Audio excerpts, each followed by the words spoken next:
আমি আগে একটা ভিডিও ছেড়েছি বিএসএফ পিএসটি পিইটি নিয়ে, কিন্তু সেটা কোনো ডিটেলসে ভিডিও ছিল না, সেটা ছিল কেবল ব্লগ ভিডিও। সেখানে আমি কোনো ডিটেলস দিইনি।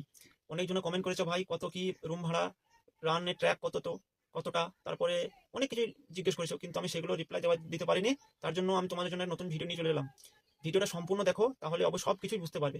আর যদি মাঠে যাও তাহলে ভিডিওটা দেখে যাও, অনেক উপকার পাবে, অনেক উপকার পাবে। না হলে ওখানে যেয়ে কোনো কিছু বুঝতে পারবে না, কোনো কিছু বুঝতে পারবে না।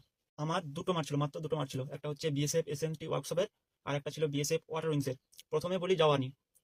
যদি ট্রেনে যাও, শিয়ালদা লালগোলা লাইনে কৃষ্ণনগর সিটি জংশন নামবে। তারপর স্টেশন থেকে নেমে বিভিন্ন রকমের টোটো অটো সব দাঁড়িয়ে আছে, হয় তাদেরকে ভাড়া করবে, না হলে বাস আছে, ওখান থেকে বাস যায়।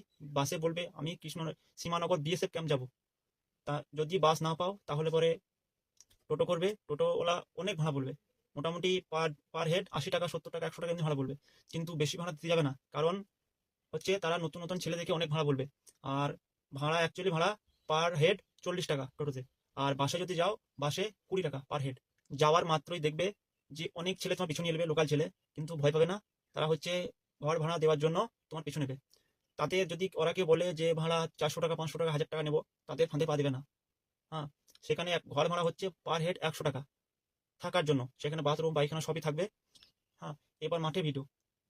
প্রথমে ভোরে উঠবে, ভোরে খুব যে রাত 2টো 1টার সময় উঠবো তেমন কারণ নেই। কারণ হচ্ছে আমরা এর ভুক্তভোগী। আমরা প্রথম দিনে ভোরবেলা ভুল, রাত 2:30টার সময় উঠেছিলাম, লাইন দিয়েছিলাম 3টের সময়, যেটা আমার ছিল এসএমটি ওয়ার্কশপ। হ্যাঁ, লাইন দিয়েছিলাম বিএসএফ এর ক্যাম্পের সামনে, কিন্তু লাইন ভেঙে দিয়েছিল বিএসএফ রাই। ভাঙার পরে রাস্তাতে আমরা লাইন দিয়েছিলাম। তারপরে একটা ভালো ছাউনি ছিল ওদের, ছাউনি, ওই ছাউনিতে ভেঙে লাইনটা আবার এক জায়গায় করে দিল। নিয়ে যেগুলো ওয়ার্কশপের অনেক কিছু ভাগ থাকে, কার্পেন্টার, তারপরে মোটর ভেহিকেল, এসি মেকানিক, বিভিন্ন রকম ভাগ থাকে, সেই মোতাবেক অনুযায়ী তারা লাইন করবে। লাইন করার পর তোমাকে প্রথমে পাঁচজন পাঁচজন করে ডাকবে। পাঁচজন পাঁচজন করে ডেকে গেটের সামনে নিয়ে যাবে।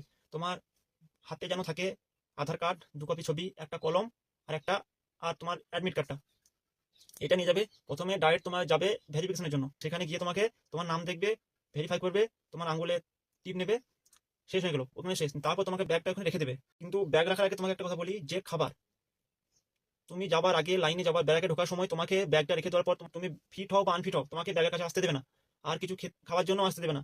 তার জন্য ছোট একটা প্যাকেট নেবে। সেই প্যাকেটে কিছু খাজুর, কলা, এই ছোটখাটো খাবার ভরে নেবে। হ্যাঁ, কারণ ওখানে খাবার খাওয়া খুব মুশকিল। আর ওখানে ক্যান্টিনে যে খাবার আছে সেগুলো সবসময় আসতে দেবে না, সেই তোমাকে লাঞ্চের সময় আসতে দেবে। কিন্তু ক্যান্টিনে ওদের খুব ভালো খাবার পাওয়া যায় না, ওখানে ফাস্টফুড পাওয়া যায়, সিঙ্গাড়া, তারপরে নিমকি, এসব পাওয়া যাবে। কিন্তু এসব খালি পেটে খেলে গ্যাস হওয়ার সম্ভাবনা আছে। হ্যাঁ, তার জন্য ওসব খাবে না। প্যাকেটে কিছু খাবার নিয়ে যাবে, খাজুর, কলা, বিস্কুট, আর একটা জলের বোতল যেন অবশ্যই থাকে। তারপর তোমাকে লাইন দাঁড় করিয়ে দিবে। মোটামুটি 50 জনের একটা ব্যাচ হবে, 50 জনের একজন ব্যাচ হবে, তোমাকে মাঠে নিয়ে যাবে। মাঠে নিয়ে যাওয়ার সময় আবার তোমাকে বসিয়ে রাখবে। সেখানে তোমাকে 2টা ফর্ম দিবে, ফিল আপ করতে হবে নিজে নিজে। আর 1 কপি ছবি রাখবে, সেটা চিটাইতে হবে। আর চিটানোর পর একটা ছবি থাকবে, সেটা তোমার কাছে রাখতে হবে। সেটা কোনো কাজে লাগবে না অবশ্যই। ফর্ম ফিল আপ হয়ে যাওয়ার পর দেখবে ম্যাম বসে থাকবে, অনেক স্যার বসে থাকবে, তোমাদের ফর্মগুলো নেবে, ভেরিফাই করবে। নিয়ে তারপরে তুমি যাবে, একটু যাবে, দেখবে তোমার বুকে ব্যাচ লাগাবে, পায়ে তোমার ব্যাচ লাগাবে, পায়ে 2 পায়ে ব্যাচ লাগাবে। লাগানোর পর তোমাকে যেতে হবে অনেক কম্পিউটার নিয়ে বসে তাদের কাছে যেতে হবে। তারা তোমার ছবি নেবে, তারপরে তোমার থাম নেবে, তারপরে যে তোমার পায়ে পায়ে যে ব্যাচটা লাগিয়েছে সেটা স্ক্যান করবে, নিয়ে তোমার নামে ভেরিফাই করবে পুরোপুরি। কমপ্লিট হয়ে যাওয়ার পর দেখবে আবার কিছু তো নিয়ে যেয়ে আবার আবার দেখবে একটা স্যার ভেরিফাই করবে। সেই স্যারটা ভেরিফাই করবে বলতে যে তোমার নাম ঠিক আছে নাকি, সব কিছু ঠিক আছে নাকি। আর সব দেখবে হলো যে তুমি যে মার্কগুলো দিয়েছো সেই মার্কগুলো তোমার কাছে আছে নাকি, সেটা দেখবে। নিয়ে তোমার অ্যাডমিট নিয়ে নেবে, কেবল তোমার আধার কার্ডটা তোমার কাছে থাকবে। যে হয়ে যাবে, রানের জন্য তোমাকে নিয়ে চলে যাবে গ্রাউন্ডে। গ্রাউন্ডে নিয়ে যাওয়ার পর সেখানে তোমাকে অনেক ইনস্ট্রাকশন দেবে যে কি করতে হয় কি করতে হবে। তা আমি একটু দিয়ে দিচ্ছি, কারণ আমি মাঠ করে এসেছি। সেখানে যাওয়ার পর তোমাকে বসিয়ে রাখবে, বসিয়ে রাখার পর যে আধার কার্ড থাকবে সেটা রেখে দেবে কোনো জায়গায়।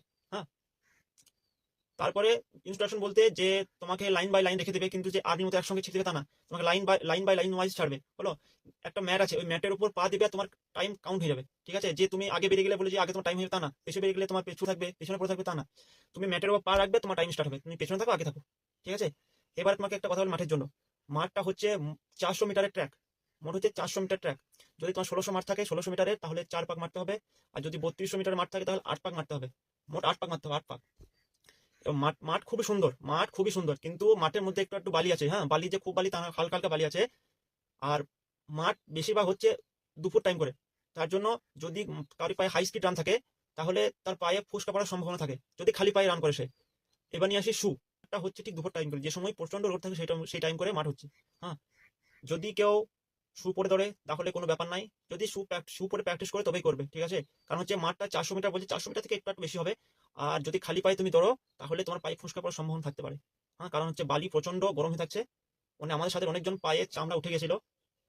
কোনো ভয় করার কোনো দরকার নাই। আর যদি শু পরে প্র্যাকটিস না থাকে তাহলে সবচেয়ে ভালো একটা কাজ হবে, পায়ে যে তোমার শুয়ের মোজাটা আছে মোজাটা পরে ধরবে, তাহলে খুব সুন্দর হবে। তোমার রান কমপ্লিট হয়ে যাবে, তারপর তোমাকে একটা পতাকা দেওয়া থাকবে, লাল রঙের পতাকা, সেই পতাকা ঢুকে যাবে, নিয়ে একটা ছাউনি করা, সেই ছাউনিতে বসে যাবে তুমি।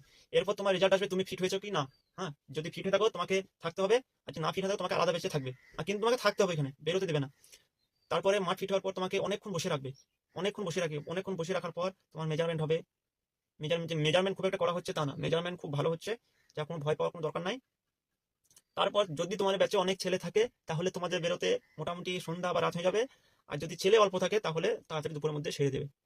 অবশ্যই তোমরা যদি মাঠে যাও অবশ্যই প্র্যাকটিস করে যাবে, বিশেষ করে শু পরে প্র্যাকটিস করবে, কারণ হচ্ছে শু পরে প্র্যাকটিস যদি না করো তাহলে পায়ে ক্ষতি হওয়ার সম্ভাবনা থাকবে, অনেক ক্ষতি হওয়ার সম্ভাবনা থাকবে। তার জন্য বলছি শু পরে প্র্যাকটিস করবে।